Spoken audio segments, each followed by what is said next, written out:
share my story. I'm Sarah, your host, and here today we have our special guest. Mama, can you introduce yourself? My name is Nogwasza. I'm 50 years old now. I stay in Alexander in Extension 8. Wow. So, Mama, what exactly do you do? Oh, I'm running an NGO. The name of my NGO is Nogwasza Center for Excellence.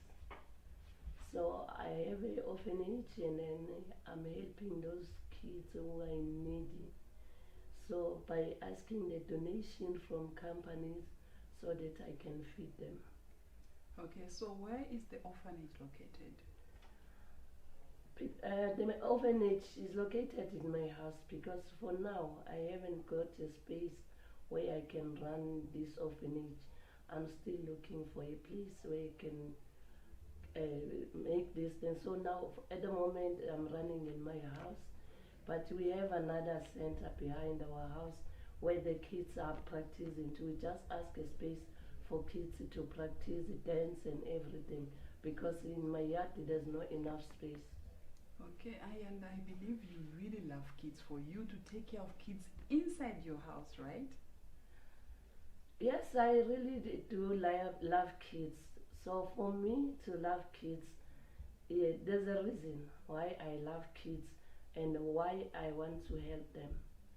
My story is I grew up in the village without my mother. I was raised by people in KZN.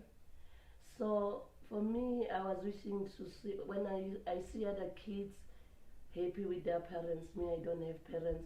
My mother was alive, but she didn't care about us. She was staying in Joburg. Our grandmother is the one who was raising up in KZN. So life was so hard for me. So until where I come back to Joburg to my mother, still my mother chased me out from the house. Say doesn't want me. At the age of 18, I was just walking around on the street. It doesn't have a place to sleep, sleeping on the neighbors. At the age of 19, I got pregnant because I didn't finish matric. I couldn't find a job. I was underage. I got pregnant, and the father of my firstborn was not somebody who was serious about life. And then there, the life was more difficult to me to raise that baby again. So I suffered until I went to social workers so that they must help me. They got me just a small room. I was staying there with my sister. My sister was having kids also. So we were staying in that one room. And then after 6 years, I got another man who gave me 4 kids. I have twin boys and 2 girls. Now they were 5. Imagine I'm a single parent and I don't have a stable job. So it was so difficult for me. So when I was struggling, the neighbors will help me. At the age of 18, there's no job that I didn't do in my life. Babysitting, construction, everything I was doing because I need to survive. For you to take care of 5 children alone. Alone, 5 children, or even this second one. He was just an abusive man who's beating me, doesn't help me with kids. So now I was suffering more and more with kids. But in my heart, what I told me, even if I can suffer like what, I won't give it away my kids to anybody. Because I see from myself how to be raised by other people. Even if we don't have food, we'll just eat porridge and sleep. Because I just told myself, me, I will suffer with my kids till the end. But hard luck happened when I was still struggling, working as a domestic worker in 2005. Now I was working around in Joburg. Is then now I met some other pastors who promised me that they are going to help me to get a job in overseas. So to me it was like, oh, God has answered my prayers, you see. And it was not the real one. Because for me to be in, I was so excited But I asked them, because when you say I'm going to overseas, how can I be there? Because I'm poor, I don't have anything. You know, they were pastors, they were running a church. But I believe because they were pastors. They told me, don't worry, we are going to provide everything to you. We are going to buy tickets. You, what you must do just to get somebody who's going to look after your kids. And I do so. In my heart, I was saying, at least now God has answered my prayers. I'm going to work in overseas. When I come back, I will be able to do any needs for my kids. They told me that when you come back, you buy a big house, you take your kids to nice schools, and then they were starting to provide me with grocery every weekend. Really? You see? Yeah, every weekend they will come in my house with a food parcel, money. So the life was better now for me and my kids. Because when they come for the first visit, they say, because now after I got a RDP house here in South Africa, is a house that government is giving for poor people. So now I was staying there with my kids. So these members of the church, when they come here, they say, we are not happy about your situation, now we want to help you. So they told me that I'm going to work in Iran to import carpets from Iran to China. We went to embassy in Iran, we do visa, I made passport, everything was good. And then they put a visa for China. And then they told me that we are going to stay in Iran just for 3 days, and then we'll start to import the carpets. And then after 6 or 5 months, when you come back, you'll be having money. I was so excited. I went to Iran. When I reached in Iran, they told me that you're going to take a flight from international in South Africa. You land in Dubai. From Dubai, you connect a flight to Iran. I did that. When I was there in that hotel, they told me I'm gonna stay there. And then I found those guys there because they told me that our brother, he's got a company in Iran. He's looking for ladies who are going to import carpet from Iran to China. So I reached the hotel, and then I phoned them. They said, okay, now I'm here. They said, oh, don't worry. We are busy at our company. You just rest. They will see you later. So they say, if you want something to eat, just order, we'll come and pay.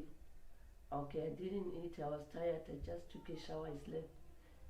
After 12 midnight, they called me that they are in a reception.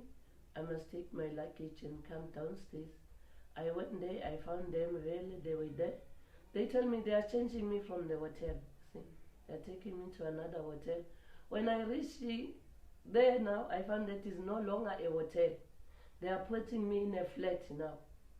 Is there I was kidnapped in a flat. God, that was really sad, eh? I was kidnapped. I found one lady from Uganda.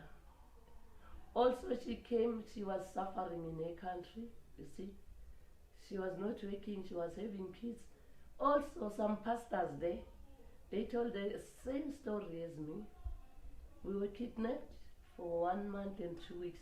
No going out, no what. We were under, they held us hostage there. That now if you don't listen to us, we are going to kill you. There's nothing like importing carpet. Here we are here to swallow drugs. Oh my God. You're going to swallow drugs from Iran to China. We don't know how to swallow drugs. They told us we are going to teach you how to swallow drugs. After 1 month and 2 weeks, they told me that the lady from Uganda is the one who's gonna start to travel. I will be the last one because she was 3 days there. When they brought those drugs, oh, the flat was empty, no furniture inside. Yeah, we were sitting down on the carpet. Even the small TVs on the ground, there's not even a table. But they will give you food to eat. They will cook food and give it to us. But now we saw that we are kidnapped. We were just praying to God if He can help us to survive or what. And then the day they brought their drugs, they say you must swallow 100 of those things. That thing is bigger than the lipstick. Fish. Yeah. They say you must swallow 100 of those things. it's hard to swallow drugs. Because if you start to swallow, the thing is stuck here. And then they'll start to beat you, not small. So after we were forced to swallow drugs, when we reached in airport, because that lady failed on the first day to swallow drugs, he swallowed maybe 45. And then after he vomited, the trip was cancelled. Oh my God. So the next week they say now we are going together. So for me as well, they say I must swallow. I tried to swallow, the thing is hard. And then I told the guy, okay, me, I had to say, if somebody can't swallow drugs, they are going to kill that person. It's better you kill me because the thing is hard for me. If I can't swallow 3, what about 100 that you want? He told me that, okay, stop it. There's a guy who's gonna come this evening with easier for you to swallow, is wrapped by foil. I don't know, have you ever swallowed a thing with foil? It's gonna be easy for you. So I waited for the guy at night. They say I must wake up. The guy came. The guy also swallowed the things. He's releasing them at the back. When he's releasing, they say me I must take and swallow it. See? Just imagine. Somebody is releasing at the back. You just rinse with water and then you swallow those things. And then we couldn't finish. And then the one they were remaining, we took them, we tied them in our body, put in a bra, because the thing is difficult. Is that we see the door to come out when they say now we are going to airport, we are going to China. When we reached in airport, we were arrested. Oh my God. Because they found that in our body we are having drugs. So we want to explain in airport in Iran, but language. They don't understand English, we don't understand their language. For 6 hours we were in airport waiting for translator. So when I was still there, I feel so dizzy, the blood came through my nose, I collapsed in the airport.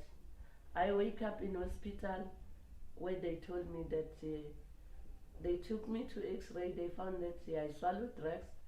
Some of those drugs, they burst in my stomach. So of which even that China I was not gonna reach, they was gonna die me on the plane. See? So I was taken for first operation. I have an operation in my stomach. They removed those drugs and then I was taken to prison. The prison is underground. When I reach in a prison, I sleep down on the floor with the operation and there's no blanket, I sleep just like that. After 3 days, the operation burst. I don't know whom I can tell. I don't know language. I don't know who I can report. I just took a jersey and tied my stomach. For 3 days in a cell, staying with the open stomach, just pus and blood coming through. I was smelling, I was everything. After 3 days they saw that I've got a problem. They took me to hospital outside. They operated and then they cleansed me for 3 days because now I was rotten, my intestine were rotten. They sent me back to prison. When I'm going to court, after 1 year and 6 months, I was given death penalty, that I must be hanged in Iran. So I stayed in prison for 7 years in Iran. It was tough, tough prison. So here in South Africa there's no prison, but there is a prison. Eating dry rice, no meat, no what, just dry rice for 7 years. So after 7 years, they released. Okay, when I was in prison, after 4 years, I was diagnosed that now I have a womb cancer. I went for operation again. They removed my womb. So when I come back home after 7 years, I just say that God saved me. He has a purpose for me not to die there, because I was supposed to die there. Many things happened to me, many, but God saved me. So when I come back home, I say I want to help those kids that they mustn't fall on this trap that I fell because of desperation. You see, if we are so desperate, you can take anything. Okay, when I was in prison, I was thinking, maybe these people, they got me because of suffering. But while I was in prison, the foreigners came more and more in prison, like Malaysia, Thailand, Vietnam, Philippines, Indonesia, China, Nigeria, Kenya, Zimbabwe, Uganda. All were in prison for drugs, you see. And some, they are educated, they are from university. They have masters, but they don't meet those people who are going to tell them that, this job that they are doing is not paying. Let us do you this. And it's same people. And never mind, I can't mention them, but same nation, see? We're all there for drugs. So now what I'm trying is to help others that they must, because if you are not working, you have kids, any offer you can take. Even if you are educated, these people, they are coming with a street time. They can rob you easy. Because me, I was older than those other ones. But they were youth who were 21, 22, 23. They were in prison, you see. So this thing is not choosing that you are old or young. You can fall on this trap that you see yourself in prison for drugs. So I'm going everywhere teaching people about drugs. So that's why I need some sponsors who can help me to teach more people about drug trafficking and other stuff. Because Wow, I've been there. That's a very touching story. I'm so impressed when I saw the kids, the ones you are taking care of, looking very bright, very healthy, very clean, which means you are taking good care of them, Mama. Yes. And I like the way, because of your love for the children, you decide to take care of them, not because you want to get something, No. but because you want to help them not to go through what you went through. Yes. Right? Yes. Wow, that is brilliant, Mama. You are doing the best work ever in the world. Thank you. Now, Mama, what other encouraging words can you say to the out viewers there, like the young kids who are in the streets? What can you tell them? You know what I can tell the young kids, that not to be on the street, education is the best, you see. If they can go to school and stay away from these drugs, and because drugs are, youth is finished because of these substances that they are using. Some, not to say they are using the substances because at home there's a problem, peer pressure, because of friends, they are doing this, you say, oh, even me, let me do this. And this thing, it won't take you anywhere, it's going to destroy your life. So I'm encouraging you that always they must do something together. So it won't be, they must do like life skills and dance, and one day they will be successful with those things, see. They will go successful with it. Thank you so much, Mama. So if somebody wants to come and help the orphanage, where can they find you? Like, which location in South Africa are you? Okay, I'm in Alexander. I can leave my number. Yes. Can you give us your number? My number is 079 65 46 112. Okay. Can you repeat that?